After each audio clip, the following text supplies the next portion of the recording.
Hello guys, welcome to my YouTube channel. मेरे channel पे आप सबका स्वागत है। My name is Heta and आज हम बात करेंगे स्पीकिंग के बारे में, जो कि आईटीएस रिगार्डिंग है। तो मैं स्पीकिंग के बारे में बात करने से पहले आपको आईटीएस के बारे में कुछ ब्रीफ इंट्रोडक्शन देती हूँ। ये आईटीएस का फुल फॉर्म है international English language testing system.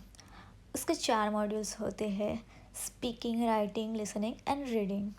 चारों बैंड को 9 बैंड से एसेस किया जाता है। उसके ओवरऑल जो स्कोर होता है वो आपका आईएलटीएस स्कोर होता है। तो चलिए शुरू करते हैं स्पीकिंग के बारे में। स्पीकिंग में वो एकेडमिक एंड जनरल दोनों के लिए रूल्स सेम होते हैं। स्पीकिंग को 3 पार्ट्स में डिवाइड किया जाता है, यानी कि स्पीकिंग के एग्ज़ाम को 3 पार्ट्स में डिवाइड किया जाता है। उसका टोटल टाइम ड्यूरेशन होता है 15 to 20 मिनट्स, पर हम यहाँ 15 मिनट्स लेके चलते हैं। In this module consist of N oral interview between candidates and examiner, यानी कि एग्जामिनर और कैंडिडेट्स के बिटवीन इंटरव्यू होता है। Part 1 introduction kind of question. Part 1 में एग्जामिनर आपको आपके रिलेटेड कुछ भी पूछ सकता है, यानी कि आपका इंट्रोडक्शन आपको देना होता है। आप about your home, family, city, job, studies, कुछ भी, वो जो चाहे वो आपसे पूछ सकते हैं।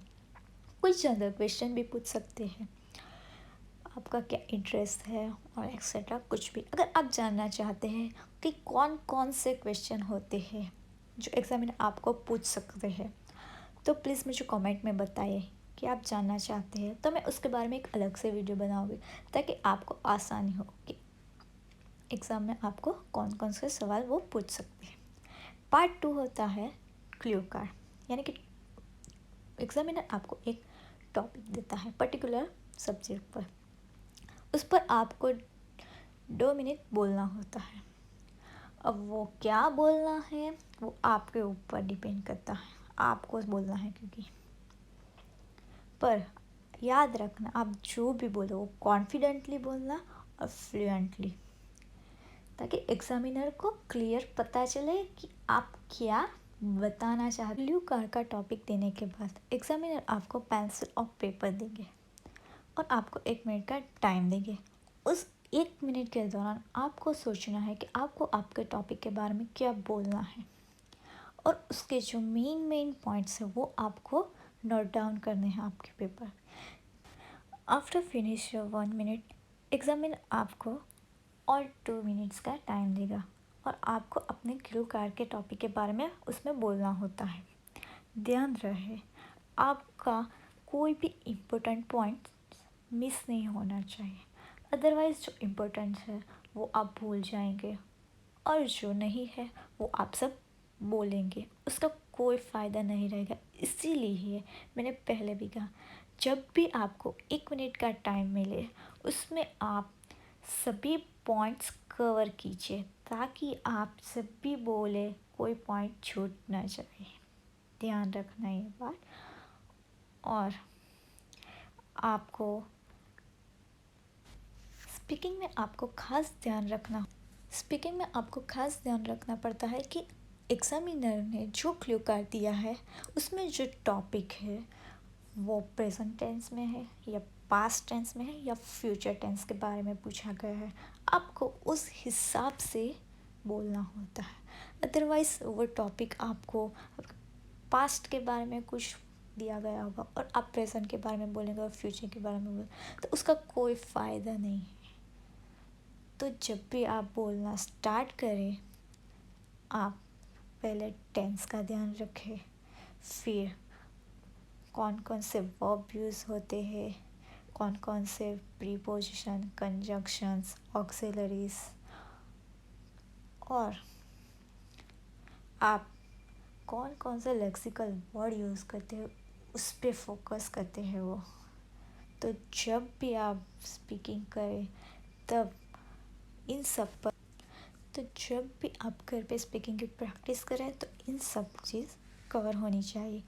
इस बात का ध्यान ज़रूर रखिएगा, क्योंकि ये सब वो एग्जामिनर जो होते हैं वो नोटिस करते हैं उसके हिसाब से वो आपका बैंड असेस करते हैं और आपका स्कोर डिसाइड होता है। और वन मोर थिंग, आप जो भी बोले वो ज़्यादा तेज़ भी मत बोलिए और ज़्यादा धीमे भी मत बोलिए। यानी कि तेज़ बोलने से क्या है, शायद वो समझ ना पाए आप क्या बताना चाहते हो, और धीमे बोल के आप उनको बोर भी मत कीजिए। यानी कि आप जो भी बोलिए वो फ्लुएंटली और क्लियर बोलिए। समझ में आया?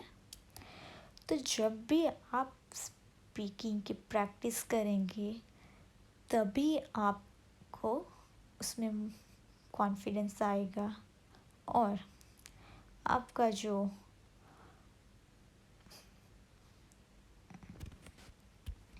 और ज़्यादा से ज़्यादा प्रैक्टिस से आप अच्छे से स्कोर कर सकते हैं। तो बस यही है क्लू कार्ड में, और घबराने की कोई बात नहीं है।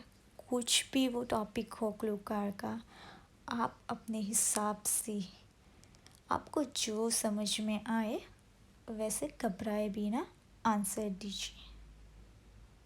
पर उसका मतलब ये नहीं है आपको कुछ पूछा और है और आपने आंसर कुछ और दिया है। आपको आपके टॉपिक रिलेटेड ही पूछना और टेंस का ध्यान ज़रूर रखना।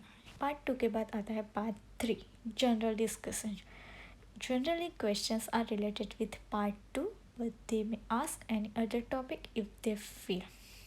यानी कि इसमें आपका क्लू का जो टॉपिक था उसके रिलेटेड आपको आपने जो कुछ भी बोला है उसके बाद उसमें से या उसके बारे में आपको वो कुछ क्वेश्चंस कर सकते हैं, उसका आपको आंसर देने होते हैं। अदरवाइज उनका जो मन चाहे वो किसी अदर टॉपिक के किसी और टॉपिक के बारे में भी पूछ सकते हैं। 2-3 क्वेश्चंस आपको उसके बस आंसर देने हैं। यहाँ पे आपका यहाँ पे ख़त्म होता है आपका स्पीकिंग टेस्ट। ध्यान रहे यहाँ पे मैंने आपका मैक्सिमम 15 मिनट्स बताया है, बट ये एग्जामिनर के मूड पे डिपेंड होता है। Sometime it takes more than 15 minutes, यानी कि 10 मिनट्स से 30 मिनट्स। तो घबराने की कोई ज़रूरत नहीं कि वो आपसे क्यों ज़्यादा पूछ रहे हैं या क्यों ज़्यादा टाइम लगा रहे हैं। यूजुअली कुछ ऐसे स्टूडेंट्स होते हैं उसमें वो ज़्यादा इंटरेस्टेड हो जाते हैं, कुछ ऐसे स्टूडेंट्स होते हैं वो उनसे इम्प्रेस होते हैं और वो उनसे ज़्यादा से ज़्यादा डिस्कशन करते हैं। यहाँ पे आपका स्पीकिंग टेस्ट तो ख़त्म हो जाता है, पर स्पीकिंग के 4 पैरामीटर्स यानी कि 4 असेसमेंट जो आपको स्पीकिंग के दौरान ध्यान रखने हैं। वो 4 पैरामीटर्स क्या है? The fluency and coherence, lexical resources, grammatical range and accuracy, and 4th one is pronunciation. तो फ्लुएंसी कोहेरेंस में आपको फ्लुएंटली आपकी स्पीच बोलनी होती है, और आपको आप जो भी सेंटेंस बोले वो एक दूसरे से रिलेटेड होने चाहिए। ये नहीं कि आपने एक सेंटेंस किसी और टॉपिक के किसी और टेंस में बोला और दूसरा किसी और टेंस में। आपका फ्लुएंसी एंड कोहेरेंस सेंटेंस होना चाहिए। लेक्सिकल रिसोर्स का मतलब ये होता है कि आपको कोई भी वर्ड अपने स्पीच में नहीं बोलना है। आपने सोचा कि ये कुछ एक्स्ट्रा ऑर्डिनरी वर्ड है, उसका मीनिंग ये होता है। समटाइम्स ऐसा होता है कि वर्ड एक ही होता है पर अलग अलग सिचुएशन में उसके मीनिंग अलग अलग होते हैं। तो आप किस सिचुएशन में आप ये सेंटेंस बोल रहे हो और वहाँ वो वर्ड फिट होता है उस सिचुएशन में या नहीं, उसके मुताबिक आपको लेक्सिकल रिसोर्स यूज़ करने हैं। ऐसा नहीं है कि आप कुछ भी वर्ड्स डिफरेंट वर्ड बोलेंगे और वो आपको ज़्यादा स्कोर दे देंगे, ऐसा नहीं है। तो ध्यान रहे लेक्सिकल रिसोर्सेज अच्छे से यूज़ करके सेंटेंस बनाएं। 3rd वन है ग्रामेटिकल रेंज एंड एक्यूरेसी। इसके लिए आपको टेंसेस से फोकस करना होगा।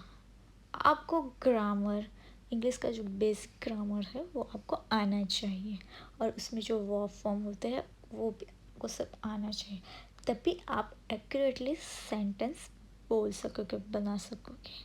और फोर्थ वन है pronunciation. Pronunciation is one of the most important assessment, क्योंकि आप अगर कुछ प्रोनाउंस कुछ और करेंगे और वो सुनेंगे कुछ और, वो समझेंगे कुछ और, तो उसका कोई मतलब नहीं। इसीलिए आपको फ्लुएंसी पे फोकस करना होता है। जितना आप फ्लुएंसी बोलोगे उतना आपका प्रोनाउंसिएशन क्लियर होगा। तो आप स्पीकिंग में ये सब चीज़ों का ज़रूर ध्यान रखें। इन सब से आपको इम्प्रूवमेंट मिल सकती है, तो इन सब का ध्यान रखना ज़रूरी है। If you like my video, then please share. If you like my video, then please share, subscribe and please hit the bell icon. तो आपको मैं और भी इंफॉर्मेटिव वीडियो बनाऊँ तो आपको जल्द, तो मेरे इंफॉर्मेटिव वीडियो आप तक पहुँचते रहे और आपको नोटिफिकेशन मिलती रहे। Thank you so much guys.